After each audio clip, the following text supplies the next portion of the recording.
È una strage che va fermata. La CGIL padovana chiede alle istituzioni di andare oltre le frasi di circostanza e di prendere provvedimenti dopo l'ennesima morte sul lavoro. L'infortunio mortale della cava di Piombino Dese è costato la vita all'operaio 55enne Pio Giaretta, colloca la provincia di Padova tra le peggiori del Veneto. Per il sindacato serve fare formazione. Dobbiamo fare scelte importanti, soprattutto legate alla prevenzione e alla protezione. Secondo noi dobbiamo creare, diciamo così, una cultura sulla sicurezza del lavoro che parta dalle scuole, insieme a una formazione importante a tutte le lavoratrici e lavoratori di tutti i comparti, in tutti i settori, e anche agli imprenditori che intendono avviare un'impresa, perché è impensabile che ci siano imprenditori che avviano imprese senza essere a conoscenza delle normative minime anche di tutela della salute e sicurezza dei lavoratori. La CGIL padovana propone l'istituzione del reato di omicidio sul lavoro.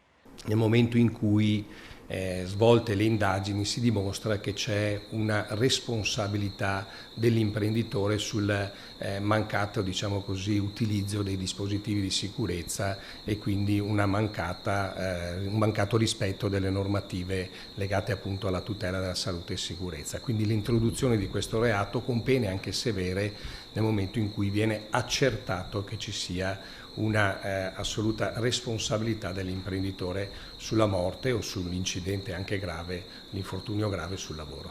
Anche il segretario regionale del PD, Andrea Martella, ha commentato l'ennesima morte sul lavoro. Serve attivare immediatamente un osservatorio regionale sulla sicurezza con istituzioni e parti sociali per contrastare un fenomeno che in Veneto ha raggiunto livelli intollerabili. Auspichiamo che la regione si attivi subito, ha scritto il segretario Dem.